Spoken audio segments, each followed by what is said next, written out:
जय श्री राम दोस्तों, एक वापस से नए डिबेट वीडियो में आप सभी का स्वागत करता हूं। मेरा नाम है गौरव और आप देख रहे हो गोलू रिएक्शन टीवी। दोस्तों आज का वीडियो बहुत ही ज़्यादा धमाकेदार है। आप सभी से रिक्वेस्ट है वीडियो को लास्ट तक जरूर देखिएगा।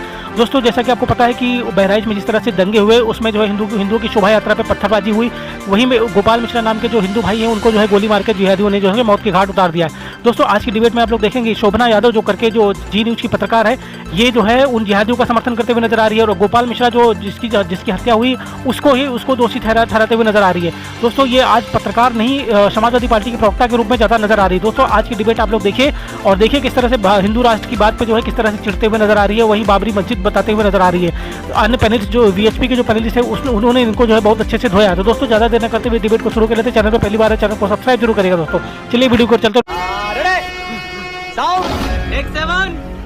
शिवम त्यागी, आपका रुख कर लेती हूँ। आपकी सरकार, बड़े बड़े दावे, कहा गया साहब माहौल खराब नहीं हो सकता, खूब बुलडोजर का डर भी दिखाया गया। फिर ये कौन लोग हैं जो इस तरीके से माहौल खराब? रुको जरा, सबर करो, बोला धक्का बुक्की नहीं करने का। ये अब्दुल हमीद है, सरफराज है, फहीम है, राजा है, साहिर खान है, ननकऊ है, मरूफ अली है, अज्ञात, ये वो लोग हैं।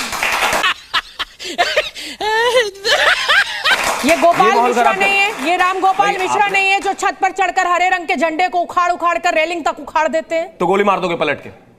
बिल्कुल नहीं मारेंगे, लेकिन गोली मार देंगे पलट को हाथ में लेने का अधिकार मार दोगे पलट के? बिल्कुल नहीं है। इस देश में बहुत सारे लोग कुछ भी फ्रिंज एलिमेंट्स कुछ भी गलत काम करते हैं तो गोली मार देता है पलट के। फ्रिंज एलिमेंट कुछ भी करता है और आप बुलडोजर चला दोगे, फिर पुत्र अपराध करेगा, पिता के घर पे बुलडोजर चला दोगे। जब सब आपके सवाल खत्म हो जाए मुझे बता दीजिएगा, मैं बोल लूंगा। बोलिए, आप बोल लीजिए। मैं सिर्फ एक चीज कहना चाहता हूं, अगर कोई भी किसी के यहां से भी किसी भी प्रकार का झंडा उतारता है, कोई भी गलत काम करता है, किसी के घर में घुसता है, उसके लिए पुलिस है। पलटकर आधा दर्जन गोली नहीं मार दोगे और छोड़ दीजिए इस बात को। यहां पर तो झंडा उतारा है। इसके अलावा अगर मैं तमाम जगह पर बात करूं, गोंडा, कोलकाता, गढ़वा, कौशाम्बी, करीमनगर, गोरखपुर, कुशीनगर, त्रिपुरा, सारे देश में झंडे उतार रहे हैं क्या लोग? लेकिन ऐसा क्यों हो रहा है कि जितने भी माता की चौकी हो रही है उस पर पथराव है, कहीं पर पंडाल है उस पर पथराव है, कहीं पर दुर्गा पूजा निकाली जा रही है उस पर पथराव है? क्यों भाई? आप मुझे एक चीज बताइए, ये हिंदुओं के त्योहारों में क्यों चाहिए पुलिस हमें दूसरों के लोगों के लिए? मुझे थोड़ा समय दे दीजिए। मुझे एक चीज बताइए, आप कौन से ईद के जुलूस पर कहीं पुलिस की जरूरत हो? किसी हिंदू से कोई डर नहीं है किसी को भाई। कहीं शबे बारात का जुलूस निकलता है, मुझे तो नहीं लगता आज तक कहीं पर भी पुलिस की आवश्यकता इसलिए पड़ी हो कि कहीं हिंदू हमला ना कर दे। हम तो नहीं कर रहे हैं। ये अपने आप में एक ही मानसिकता है पूरे देश में। राज्य में सरकार चाहे भारतीय जनता पार्टी की हो, चाहे कांग्रेस की हो या किसी की भी हो, लेकिन अगर ये स्थितियां बन रही हैं, एक समाज को इस पर कहीं ना कहीं काम करना चाहिए। और मेरा तो निवेदन है उस समाज के सीनियर लोगों से कि अपने लोगों को समझाइए। हम यहां पर कहीं ईरान, इराक, अफगानिस्तान ऐसे नहीं रहते कि किसी ने कुछ किया तो गोलियां मार दी आधा दर्जन। नहीं, आपको कानून के दायरे में रहकर काम करना पड़ेगा। फिर ऐसा क्या हो गया कि पिछले चंद सालों में पहले भी दंगे इस देश में हुए हैं।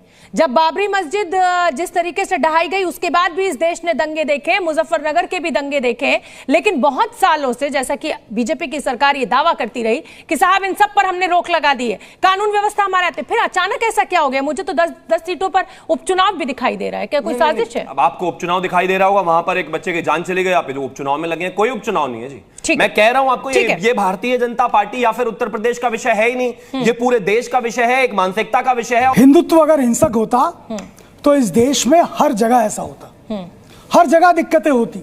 बहुसंख्यक है हिंदू समाज। बाबरी मस्जिद गिराने को आप हिंसक मानते हैं कि नहीं मानते? बाबरी कोई मस्जिद नहीं है, वो ढांचा था। वहां कोई पूजा अर्चना नहीं होती थी मुसलमानों की, वो एक ढांचा था और उस ढांचे को हिंदू समाज ने अपने शक्ति पर गिरा दिया। ये अच्छा काम किया, बुरा नहीं किया, ये इस देश के हित में था। देश में तमाम चीजें बदली गई, जो हमारे प्रतीक थे, जो गुलामी के प्रतीक थे, उनको हटाया गया। तो हिंदू राष्ट्र क्यों नहीं घोषित कर देते? ये इस देश को हिंदू राष्ट्र क्यों नहीं घोषित कर देते?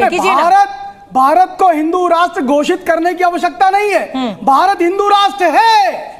आप संविधान के खिलाफ बयान दे रहे हैं। हिंदू राष्ट्र है, आपके खिलाफ एक्शन ले सकता है। अगर भारत आप देश के संविधान के खिलाफ बात कर रहे हैं, प्रवेश नहीं सुनूंगी। मैं बता रहा हूं, आपको देश के संविधान के खिलाफ संविधान की बात कर रहा हूं। अगर भारत हिंदू राष्ट्र नहीं है तो संविधान में भगवान कृष्ण क्या कर रहे हैं?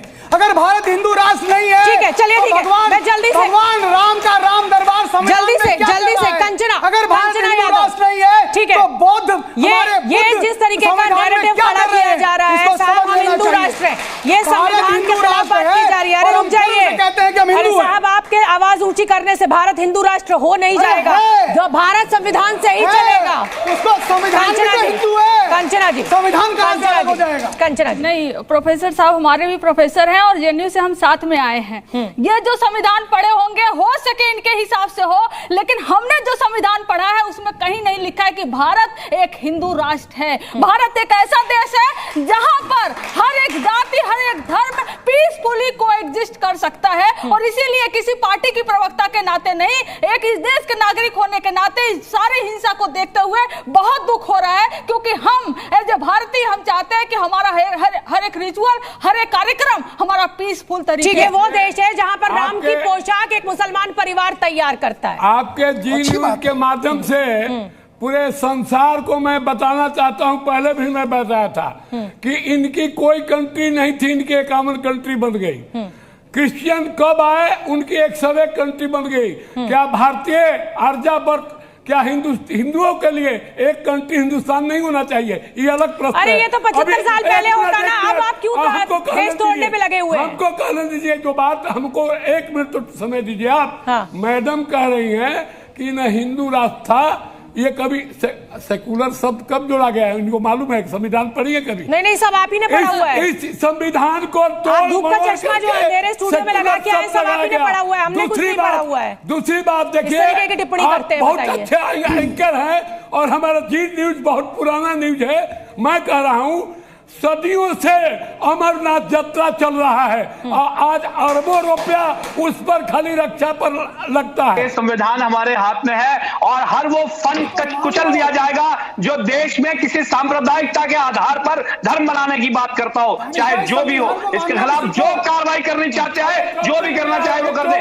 संविधान का अपमान करने वाले को बख्शा नहीं जाएगा, संविधान का अपमान करने वाले को बख्शा नहीं जाएगा। और शोभना जी सुनिए, ये आप स्टूडियो में बुला के इस तरीके के जो अराजक तत्व हैं, जो देश को किसी एक विशेष वर्ग या धर्म की बात करके नुकसान पहुंचाने की कोशिश कर रहे हैं, मुझे लगता है कि आपको भी थोड़ा सा जिम्मेदारी से काम लेने की जरूरत है। हिंदुओं के त्योहार पर नहीं होता है, मुसलमानों के त्योहार पर क्यों नहीं होता? इसी का आप जवाब करिए। बहुत बड़ा आप बने हुए सेकुलर बने हुए।